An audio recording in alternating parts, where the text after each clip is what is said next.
Right now, the world is consumed by a single fear. Inflation. The quiet thief that erodes the value of your savings, your salary, your future.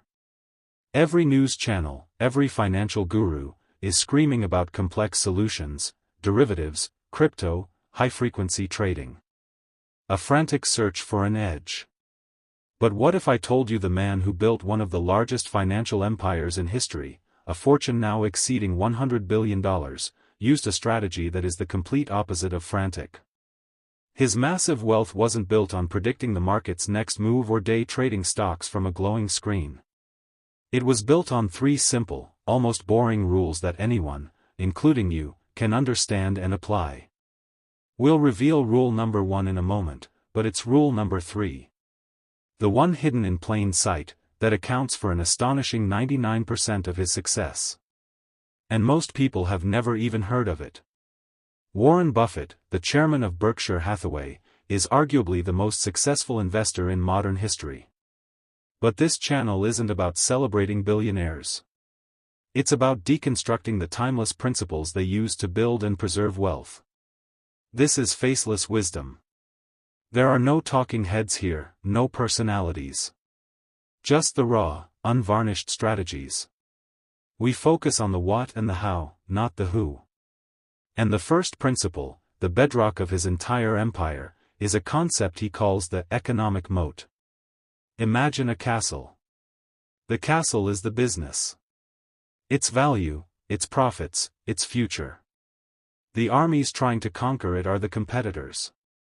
What is the single most important defense that castle can have? The moat.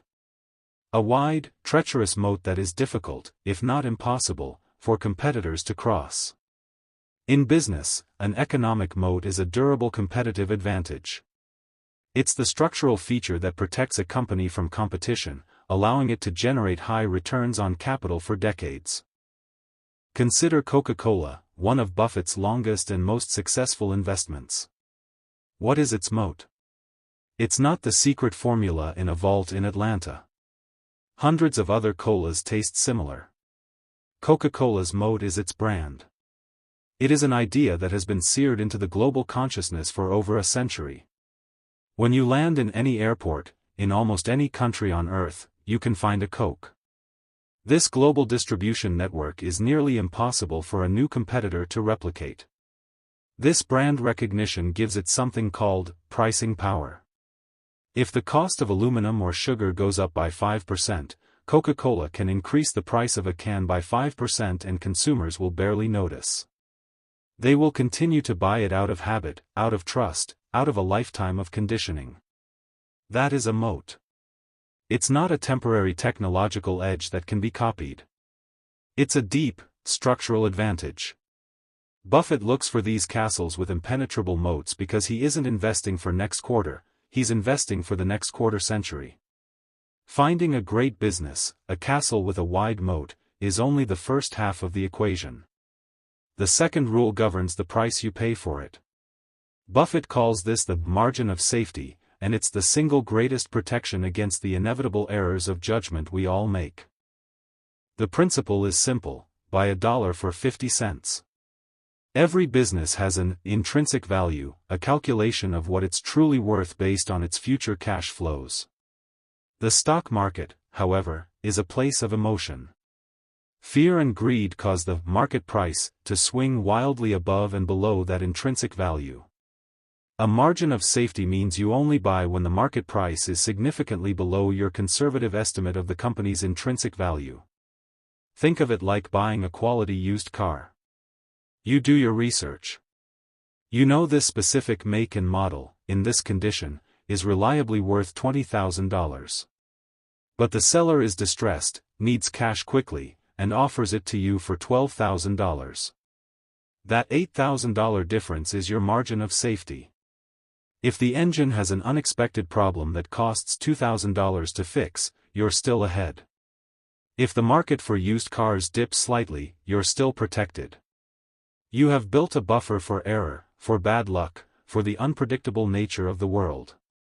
Buffett applies this exact logic, but to businesses worth billions. He waits patiently for fear to grip the market, and then he buys wonderful companies at discounted prices. The economic moat. The margin of safety. These two rules are the foundation. They are taught in business schools and written about in financial journals. And they are powerful. But they are also inert. They are like a brilliantly designed engine without a drop of fuel. Rules 1 and 2 would not have built a $100 billion fortune. They are the vehicle, but they are not the rocket fuel. That comes from the third rule, the one everyone overlooks. The secret mechanism that provides Buffett with a constant, massive, and virtually free source of capital to deploy using the first two rules. This is the true key to the kingdom. The secret is not in stocks. It's in insurance. Warren Buffett's company, Berkshire Hathaway, owns several massive insurance companies, like Geico. To understand the secret, you must understand how an insurance business actually works. You and I, the policyholders, pay our premiums upfront for car insurance or home insurance.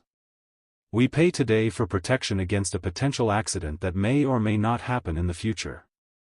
The insurance company collects all this money, billions upon billions of dollars, from millions of customers. But it doesn't have to pay it all out immediately. Claims from accidents are paid out over time, sometimes months or even years later. The massive pool of money that an insurer holds, the premiums it has collected but has not yet paid out in claims, is called the float. In 2024, Berkshire Hathaway's insurance float exceeded $160 billion. Think about that. That is $160 billion of other people's money that Warren Buffett gets to hold, manage, and most importantly, invest for his own company's profit. As long as the insurance companies are well managed and bring in more in premiums than they pay out in claims, a feat known as an underwriting profit, this float is effectively a loan with a zero, or even negative, interest rate. He gets paid to hold and invest billions of dollars. This is the rocket fuel. When he finds a wonderful company with a wide moat, rule number 1, selling for far less than it's worth, rule number 2, he doesn't need to borrow money from a bank. He uses the endless river of capital from the insurance float, rule number 3, to make his move. This is the engine that has compounded wealth at a legendary rate for over 50 years. A protected castle. Bought for less than it's worth. Fueled by a river of free money. That is the three-part strategy that built one of the world's greatest fortunes. It's not about speed or complexity. It's about discipline, patience, and a structural advantage that works quietly, year after year. If you are serious about understanding the principles of building lasting wealth, engage with this channel. Hitting the subscribe button tells the algorithm that you value this kind of deep dive analysis.